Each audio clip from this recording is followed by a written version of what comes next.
ચલો આપણે હવે લાસ્ટ લેક્ચરની અંદર વક્રી ભવનાંક જોયું હતું અને વક્રી ભવનાંક માટેના જે નિયમો છે એમાં સ્નેલનો નિયમ પણ આપણે અભ્યાસ કર્યો હતો, એનું સૂત્ર પણ આપણે સાબિત કર્યું હતું. આજના લેક્ચરની અંદર આપણે 9.4 પૂર્ણાંતરિક પરાવર્તનનો અભ્યાસ કરીશું. તો પહેલો ક્વેશ્ચન છે આપણો, પૂર્ણાંતરિક પરાવર્તન એટલે શું? ક્રાંતિકોણ અને વક્રી ભવનાંક n1 વચ્ચેનો સંબંધ IC બરાબર સાઇન ઇનવર્સ 1/2 n12 તારવો. તો આ સંબંધ આપણે તારવવાનો છે. ક્રાંતિકોણ એટલે શું સમજવાનું છે અને ક્રાંતિકોણ સાથેનો આ જે સંબંધ છે તે આપણે મેળવવાનો છે. તો શરૂઆત કરીએ, પૂર્ણાંતરિક પરાવર્તન શું છે? તો તમને આપેલું છે વ્યાખ્યામાં જે છે તે તમે વાંચ્યું પછી તમને સમજાવું. જ્યારે પ્રકાશનું કિરણ પ્રકાશીય ઘટ માધ્યમમાંથી પ્રકાશીય પાતળા માધ્યમમાં પ્રવેશે છે ત્યારે તેનું બંને માધ્યમમાંથી છૂટી પડતી સપાટી આગળ તે જ માધ્યમમાં તેનું આંશિક પરાવર્તન અને બીજા માધ્યમમાં આંશિક પારગમન થાય છે. આ પરાવર્તનને આંતરિક પરાવર્તન કહે છે. ચલો સમજો. આ એક સપાટી છે અને અહીંયા જે માધ્યમ છે આ માધ્યમને આપણે ઘટ માધ્યમ કહી દઈએ, બરાબર. આ જે પ્રકાશીય ઘટ માધ્યમ છે અને માધ્યમ એક કહીએ, અને આના બહારનું જે માધ્યમ છે એ છે માધ્યમ 2. એ પ્રકાશીય ઘટ નથી પણ પ્રકાશીય પાતળું માધ્યમ છે, એટલે માધ્યમ. હવે શું કહે છે? જ્યારે પ્રકાશનું કિરણ પ્રકાશીય ઘટ માધ્યમમાંથી, એટલે સમજો અહીંયા કોઈ પ્રકાશનો સોર્સ છે, બરાબર. પ્રકાશનો સોર્સ છે, અહીંયાથી પ્રકાશ નીકળે છે, બરાબર. અહીંયાથી આમ પ્રકાશ નીકળે છે, બહુ બધા પ્રકાશના કિરણો આવી રીતે આપણામાંથી નીકળે છે, બરાબર. આમાંથી ઘણા બધા પ્રકાશના કિરણો આવી રીતે નીકળે છે, પ્રકાશનું સોર્સ છે. તો જ્યારે પ્રકાશનું કિરણ પ્રકાશીય ઘટ માધ્યમમાંથી પ્રકાશીય પાતળા માધ્યમમાં પ્રવેશે ત્યારે તેનું બંને માધ્યમને છૂટી પાડતી, આ જે છે તે બંને માધ્યમને છૂટી પાડતી સપાટી, આ જે છે શું છે? માધ્યમને છૂટી પાડતી સપાટી. તો જ્યારે તેનું બંને માધ્યમને છૂટી પાડતી પ્રકાશ સપાટી આગળ તે જ માધ્યમમાં તેનું આંશિક પરાવર્તન થાય છે. એટલે જે સમજો અમુક કિરણો તો આમાંથી બહાર નીકળી જાય છે, સમજો, પરંતુ જે અમુક કિરણો છે તે માધ્યમમાં પાછા ફરે છે, આ પ્રકાશીય સપાટી, અને આવી રીતે પાછું ફરી જાય છે, બરાબર છે. આવી રીતે એ અમુક કિરણો તો સીધા બહાર તો આ જે કિરણો જે બહાર નીકળે છે એને આંશિક પારગમન કહેવાય. આ જે છે આ પારગમન થાય છે, એ બહાર નીકળી જાય છે. પરંતુ જે અમુક પ્રકાશના કિરણો તે પાછા ફરે છે, એટલે પરાવર્તન થાય છે, એમનું પરાવર્તન થાય છે. તો આ જે પરાવર્તન થાય છે એને આપણે શું કહીએ છીએ? આંતરિક પરાવર્તન. અને આપણે શું કહીએ છીએ? આંતરિક પરાવર્તન, બરાબર. આને આપણે શું કહીએ છીએ? આંતરિક પરાવર્તન, બરાબર છે. ખ્યાલ આવે? આને આપણે આંતરિક પરાવર્તન તરીકે ઓળખીએ છીએ. અહીંયા સુધી તમને પહેલો મુદ્દો ખ્યાલ આવી ગયો હશે, બરાબર. હવે બીજો મુદ્દા વચ્ચે આપણે ચર્ચા કરીએ. જ્યારે પ્રકાશનું કિરણ પ્રકાશીય ઘટ માધ્યમમાંથી પ્રકાશીય પાતળા માધ્યમમાં પ્રવેશે છે ત્યારે તે લંબથી દૂર તરફ વિચલન પામે છે. આપણે આ વસ્તુ આગળના લેક્ચરમાં અભ્યાસ કર્યો છે કે જ્યારે પ્રકાશનું કિરણ પ્રકાશીય ઘટ માધ્યમમાંથી, એટલે પ્રકાશીય ઘટ માધ્યમમાંથી પ્રકાશીય પાતળા માધ્યમમાં પ્રવેશે ત્યારે તે લંબથી દૂર તરફ વિચલન પામે છે. એ લંબ જો અહીંયા દોરેલો હોય તો જ્યારે પ્રકાશનું કિરણ પ્રકાશીય ઘટ માધ્યમમાંથી પ્રકાશીય પાતળા માધ્યમમાં જાય ત્યારે તે લંબથી દૂર તરફ વિચલન પામે છે. તો અહીંયા પાછી આકૃતિ મેં તમને જરાને રફ કરી લઉં, અમુક આના પાર્ટ્સ આપણને જે જરૂર છે એના પ્રમાણે આપણે આકૃતિ બનાવી લઈએ.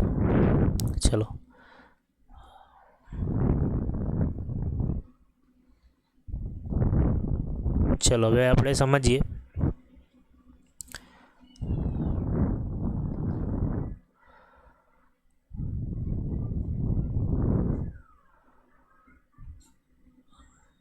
સમજો, પ્રકાશનું કિરણ જ્યારે પ્રકાશીય આવી રીતે નીકળે પ્રકાશીય ઘટ માધ્યમમાંથી, જ્યારે પ્રકાશ અહીંયા આપણે લંબ દોરીએ અને જ્યારે તે પારગમન પામે તે એ લંબથી દૂર તરફ જાય છે, બરાબર. પ્રકાશથી વિચલન પામીને તે લંબથી દૂર તરફ, આ લંબ છે તો લંબથી દૂર તરફ, એટલે આ જે ખૂણો છે તે શું બનશે? વધારે બનશે. વિચલન પામીને પ્રકાશ, દાખલા તરીકે આપણે આકૃતિ બનાવી દઈએ, બરાબર છે. તમને આકૃતિ આપેલી બી હશે તો આકૃતિ બતાવી બી દઉં.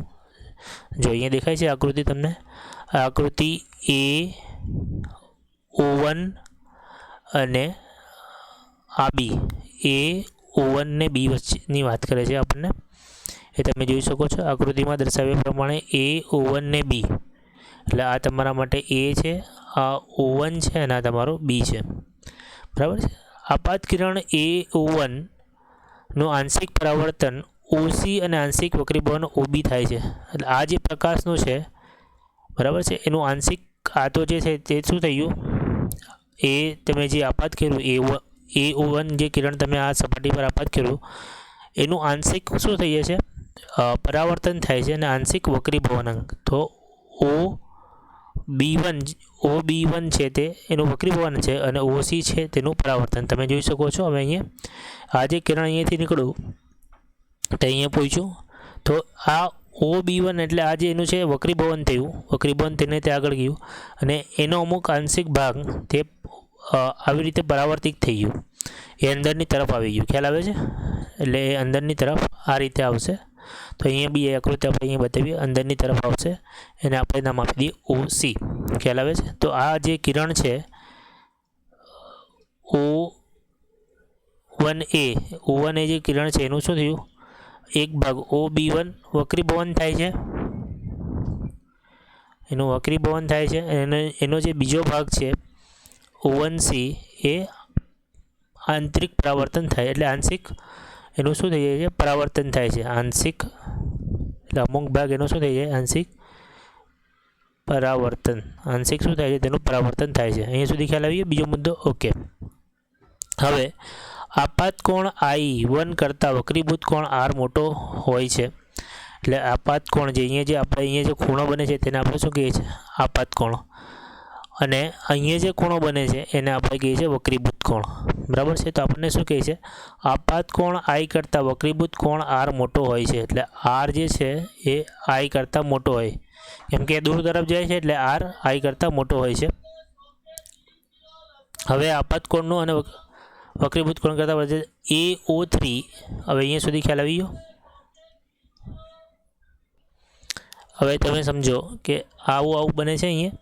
હવે અહીંયા તમે જુઓ O2, આમાં બી એવી રીતે છે, અમુક કિરણ આવી રીતે પાસ થઈ જાય અને અમુક કિરણ અહીંયા તમને આવી રીતે થઈ જાય.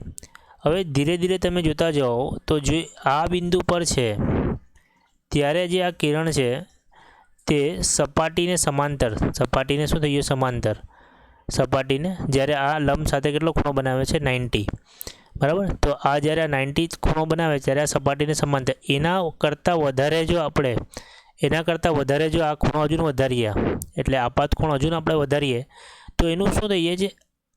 અહીંયા કોઈ કિરણ બહાર નીકળતો નથી, એ સંપૂર્ણપણે એ પાછો અંદર આવી જાય છે. અને આ જે ઘટના બને છે એને આપણે કહીએ છીએ પૂર્ણ આંતરિક પરાવર્તન.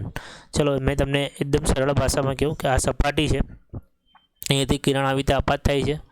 અહીંયા જો આપણે લંબ દોરીએ તો આ ખૂણો તમારો I બને અને આ તમારો R બને, બરાબર છે. આ ઘટ માધ્યમ છે, આ પાતળું માધ્યમ છે, બરાબર છે. હવે જેમ જેમ આપણે શું કરીએ છીએ? ખૂણો વધારતા જઈએ છીએ, જેમ જેમ આપણે શું કરીએ છીએ? આપાત કોણ વધારતા જઈએ છીએ, તેમ જે આ વક્રીભૂત કોણ બી શું થઈ જવું છે? વધતું જાય છે. પરંતુ એક એવો બિંદુ આવે છે જ્યાં એ આને સમાંતર થઈ જાય છે, એટલે આ જે ખૂણો વક્રીભૂત કોણ તમારો 90 ડિગ્રી બની જાય. એના પછી પણ જો તમે આપાત કોણ વધારો તો એ જે કિરણ છે તે પાછું તે જ માધ્યમમાં, આખું ને આખું કિરણ એ પાછું તેને એ જ માધ્યમમાં પાછું ફરે છે. અને આ જે આખી ઘટના છે એને આપણે કહીએ છીએ પૂર્ણ આંતરિક પરાવર્તન. ખ્યાલ આવી ગયો હશે તમને? એ જ લખેલું છે. O3 સુધી બને છે જ્યાં વક્રીભૂત કોણ π/2 બને. આપણે ચર્ચા કરી, જ્યારે વક્રીભૂત કોણ અહીંયા વધીને આ π/2 બની જાય. આ વક્રીભૂત કોણ કેટલું બની જાય? π/2 બની જાય.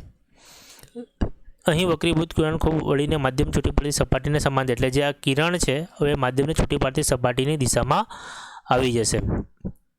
અને આ કિરણ O3D દર્શાવ્યું આકૃતિ મુજબ, આકૃતિમાં દર્શાવેલું છે, તમે આકૃતિ જોઈ લેજો.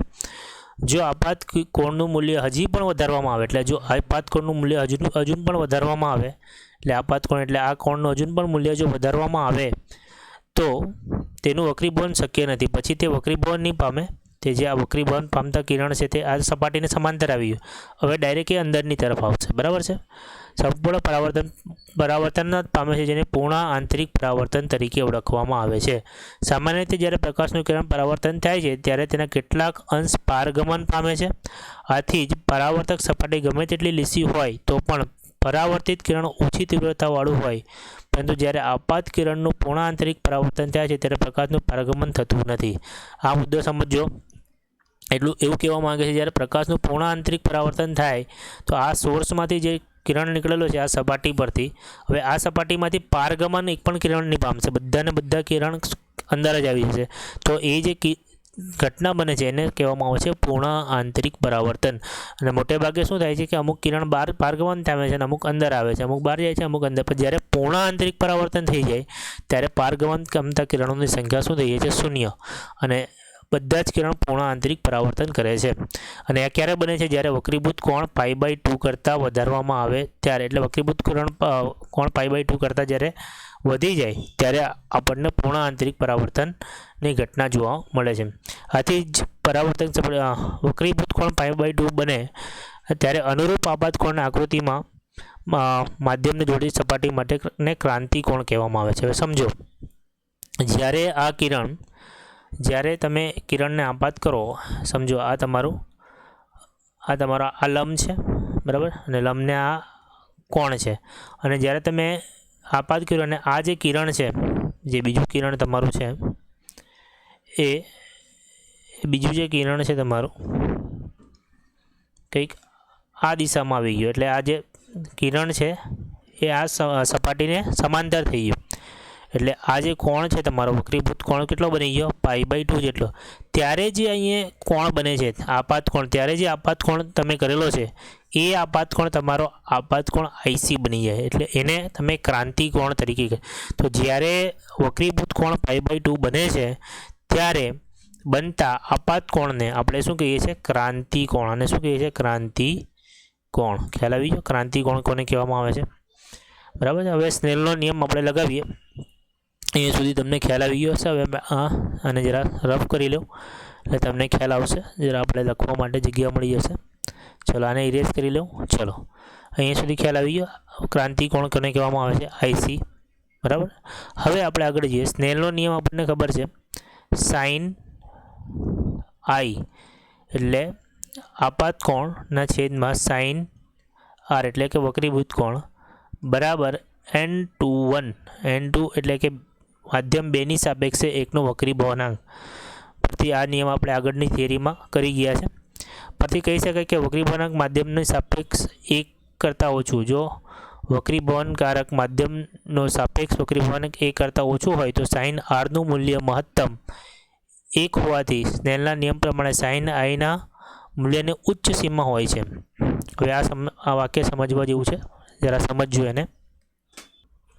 ચલો આ જે વિધાન છે એને આપણે સમજીએ કે જો વક્રીભવનાંક માધ્યમ સાપેક્ષ 1 કરતાં ઓછું હોય તો sin Rનું મૂલ્ય મહત્તમ, એટલે આપણે ચર્ચા કરી sin R મહત્તમ મળે. sin Rની કિંમત આપણે ખબર કેટલી લીધેલી? π/2. તો sin π/2નું મૂલ્ય કેટલું થઈ જાય? 1. બરાબર છે. એનો મતલબ એવો થાય કે જે આ છે Rનું કેવું છે? મહત્તમ મૂલ્ય છે. બરાબર. જ્યારે પૂર્ણ આંતરિક પરાવર્તન થાય ત્યારે આ જે ખૂણો છે વક્રીભવન ખૂણો કેટલો બની જાય? π/2 બની જાય. એટલે આ ખૂણો કેટલો છે? π/2. તો આ Iનું આપણને શું મળે? મહત્તમ મૂલ્ય. એટલે Rનું તમને શું મળે? મહત્તમ મૂલ્ય. એટલે આ જે મહત્તમ બની જાય તો આપણને શું કહે છે? તો Rનું મહત્તમ મૂલ્ય હોવાથી સ્નેલના નિયમનું પાલન કરવા માટે sin Iનું મૂલ્ય એક ઉચ્ચતમ સીમા હોય. મતલબ આ જો આની સાપેક્ષ આનો જે વક્રીભવનાંક આપણે માની લઈએ કે 1 છે. સમજો આનો વક્રીભવનાંક શું છે? 1 છે. 2ની સાપેક્ષે 1નો વક્રીભવનાંક આપણે લખેલો છે. 2ની સાપેક્ષે 1નો વક્રીભવનાંક આપણે 1 માની લઈએ તો આપણે આવી રીતે લખી દઈએ કે sin Iના છેદમાં sin R બરાબર 1. હવે એટલે sin I બરાબર sin R આવી રીતે લખાય કે નહીં? જો sin Rની મહત્તમ વેલ્યુ હોય, આ મહત્તમ બની જાય, એનો મતલબ આને પણ મહત્તમ બનવું પડે. બરાબર. આને પણ મહત્તમ બનવું પડે એટલે આ તમારું ક્યારે મહત્તમ બને? જ્યારે આઈ બરાબર આઈસી થઈ જાય. જ્યારે આઈ એ ક્રાંતિકોણની બરાબર થઈ જાય ત્યારે એ મહત્તમ બને. એટલે તમે અહીંયા આઈ બરાબર શું લખી શકો? આઈસી. ખ્યાલ આવી ગયો હશે. જ્યારે આપણે બેની સાપેક્ષે એકનો વક્રી ભવાનાંક આપણે 1 લઈએ છીએ ત્યારે સાઇન આઈના છેદમાં સાઇન આર બરાબર 1 થાય એટલે સાઇન આઈ બરાબર સાઇન આર. હવે સાઇન આરની મહત્તમ વેલ્યુ થાય છે કેમ કે ક્રાંતિકોણ છે π/2 એટલે વક્રીભૂત કોણ જ્યારે π/2 થાય છે ત્યારે ક્રાંતિકોણ આપણને મળે છે. તો આ જે મૂલ્ય મહત્તમ થાય છે તો સાઇન આઈનું પણ મૂલ્ય મહત્તમ મેળવવું પડે. અને સાઇન આઈ મહત્તમ ક્યારે થાય? જ્યારે આઈ બરાબર આઈસી લઈએ. એટલે આઈસી એ ક્રાંતિકોણ છે એટલે આઈ બરાબર આઈસી લઈએ તો જ થાય. ખ્યાલ આવે છે? એટલે આ સમીકરણ છે એની અંદર આઈ બરાબર આપણે શું લઈ લેવું પડે? આઈસી. બરાબર છે. અને સાઇન આર બરાબર આપણે શું લઈ લેવું પડે? 1. સાઇન આર બરાબર આપણે લઈ લઈએ 1. બરાબર છે. અને સાઇન આર બરાબર આપણે 1 લઈ લઈએ અને આઈ બરાબર આપણે શું લઈ લઈએ? આઈસી. બરાબર. આ બી વસ્તુ આપણે આ સમીકરણની અંદર મૂકી દઈએ. અને બીજી વસ્તુ આપણે લખીએ. ચલો, સાઇન આઈના છેદમાં સાઇન આર અને આઈની જગ્યાએ મેં તમને શું કીધું? આઈસી લખી દઈએ. બરાબર છે. ખ્યાલ આવે છે? આઈની જગ્યાએ આપણે શું લખી દઈએ? આઈસી. બરાબર. = n/1. અને સાઇન આરની જગ્યાએ આપણે શું લખી લેવાનું છે? 1. એટલે શું થઈ જાય? સાઇન આઈસી બરાબર n/1. ખ્યાલ આવે? સાઇન આઈસી બરાબર શું થઈ જાય? n/1. જો આઈસી શોધવું હોય તમારાના પરથી તો સાઇન ઇનવર્સ n/1. આ જે સૂત્ર આપણે મેળવવા માંગતા હતા તે તમને મળી ગયું. બરાબર. n/1ની જગ્યાએ તમે n/12 લખવા માંગતા હોય તો આઈસી બરાબર સાઇન ઇનવર્સ અને 1/n/2ની જગ્યાએ તમે 1/2 લખી શકો. તો આ જે સૂત્ર આપણે સાબિત કરવા માંગતા હતા એ તમને અહીંયા મળી ગયું છે. પૂર્ણ આંતરિક પરાવર્તન માટેનો ક્રાંતિકોણનું સૂત્ર. ખ્યાલ આવે છે તમને અહીંયા સુધી? તો અહીંયા સુધી તમારે આખી વસ્તુ સમજાવવાની છે. બરાબર છે. હવે તમને પૂર્ણ આંતરિક પરાવર્તન શું છે તેનો ખ્યાલ આવી ગયો હશે. તેનું સૂત્ર કઈ રીતે મળે છે તે પણ તમને ખ્યાલ આવી ગયો હશે. ખ્યાલ આવે છે? એક લાઈન તમને સમજાવેલી છે. ધ્યાનથી સમજજો તો તમને ખ્યાલ આવી જશે. ચલો, હવે આપણે કોષ્ટકની અંદર અલગ અલગ મૂલ્ય આપેલા છે વક્રી ભવાનાંકના. એ મૂલ્ય તમને એક્ઝામમાં કામ લાગશે. બરાબર છે. તો એક્ઝામમાં યાદ રાખજો. એક્ઝામ માટે પાણી માટે 1.33, ક્રાઉન કાચ માટે 1.52, ગટ ફિલ્મ માટે 1.62 ને ડાયમંડ માટે 2.42. એના હિસાબે ક્રાંતિકોણનું મૂલ્ય તેની સામે આપવામાં આવેલું છે. ચલો, હવે આપણે નેક્સ્ટ ક્વેશ્ચન પર આવીએ કે પૂર્ણ આંતરિક પરાવર્તનનું નિર્દેશન આકૃતિ સાથે સમજાવો. ચલો, તો આપણે એક લેઝર ટોર્ચને પોઇન્ટરની મદદથી બધી જ પ્રકાશીય ઘટનાઓ ખૂબ જ સરળતાથી દર્શાવી શકીએ છીએ. એક કાચના બીકર પર સ્વચ્છ પાણી ભરો. એટલે સમજો, એક કાચનું બીકર લઈ લો તમે. બરાબર. એની અંદર આપણે શું કરો? સ્વચ્છ પાણી ભરી દો આ પ્રકારે. એક સાબુ વડે આ પાણી થોડો સમય હલાવો. એટલે આમાં થોડું સાબુ નાખો અને એને હલાવો. બરાબર. ડોળું અને લેઝર કિરણને કુલસિત પાણી ભરી આપાત કરો તેમ પાણી તેને પ્રકાશ માર્ગ જોઈ શકાય. એટલે તમારે સાબુ એટલા માટે નાખવાનો છે કે જ્યારે તમે એમાંથી લેઝરની લાઇટ પસાર કરો તો એ લેઝરની લાઇટ એમાં દેખાશે. બરાબર છે. એ લેઝરની લાઇટ તમને દેખાશે. એના માટે તમારે એમાં નાખવાનું છે અને ગાળું બનાવવાનું છે સાબુ નાખીને પાણીને. હવે શું કરવાનું છે? બીકરના તળિયાના ભાગ પરથી એક લેઝર કિરણ એવી રીતે આપાત કરો. આના જે તળિયા ભાગ પર આપણે શું કરીએ? એક લેઝર કિરણ આપાત કરીએ. લેઝર કિરણ અહીંયા તમે મૂકી દો. લેઝર બીમ મૂકી દો. તો બીકરના તળિયાના ભાગ પર લેઝર એવી રીતે આપાત કરો કે બીજી છેડે પાણીની સપાટી પર આપાત થતાં તમે શું થશે? તે કિરણ આંશિક પરાવર્તન ટેબલને એક પ્રકાશનું ટપકું મળશે. આ આંશિક વક્રીભવન છત પર તમને જો. એટલે તમે અહીંયા જ્યારે કિરણ આપાત કરશો ત્યારે છત હશે ત્યાં અમુક ટપકું પ્રકાશનું જોવા મળશે અને અમુક ટપકું જે બીકરમાં જ પાછું ફરીને અહીંયા તમને દેખાશે.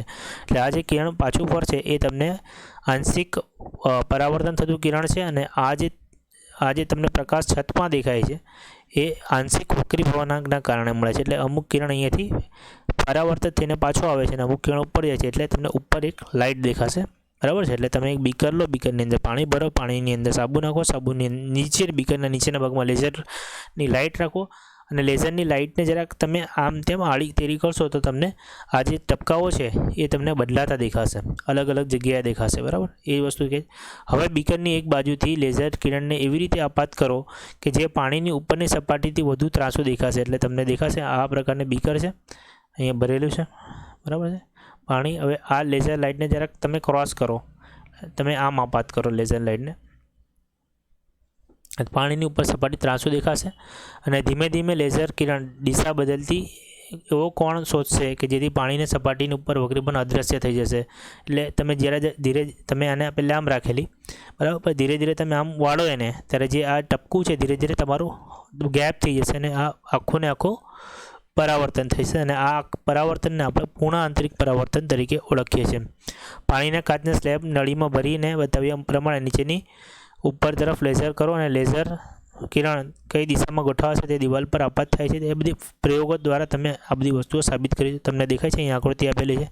આ રીતે પહેલે વક્રીભવન પામીને કિરણ જતું હતું અને અમુક પરાવર્તન પામીને જેમ જેમ તમે આ ખૂણો વધારી રહો તેમ તેમ આ તમને અંદરની તરફ, બરાબર, તો આ રીતે તમે અંદરની તરફ પૂર્ણ આંતરિક પરાવર્તન મેળવી શકો છો. એટલે તમે એક પ્રયોગ હતો એ તમારે પ્રયોગ સમજવાનો હતો, બરાબર, ખ્યાલ આવી ગયો, ખબર પડે છે. હવે આપણે જે નેક્સ્ટ ટોપિક છે એની અંદર આપણે જોઈશું કે કુદરતમાં પૂર્ણ આંતરિક પરાવર્તન માટેની જે ઘટનાઓ છે એનો ઉપયોગ આપણે જોઈશું. આ 3 ઘટનાઓ છે, એનો ઉપયોગ જોઈએ. ચલો, તો પહેલી જે ઘટના છે એ છે મરીચિકા એટલે કે મિરાજ. તો આ વિડીયો જરા લાંબો બનશે તો આપણે એવું કરીએ કે અહીંયાથી જે ક્વેશ્ચન નંબર છે 17, ક્વેશ્ચન નંબર 17 અને ક્વેશ્ચન નંબર 17, હા, એટલે 17 જે છે એનો અલગ જ વિડીયો બનાવી દઈએ, બરાબર. ક્વેશ્ચન નંબર 17 એટલે તમને ખ્યાલ આવે કે ક્વેશ્ચન નંબર 17ની અંદર આપણે કુદરતમાં પૂર્ણ આંતરિક પરાવર્તનની જે ઘટનાઓ છે એનામાં 3 ઘટનાઓ છે, 3 ઘટનાઓ એના અંદર ભણીશું, બરાબર છે. મળીએ નેક્સ્ટ વિડીયો લેક્ચરમાં. ધન્યવાદ.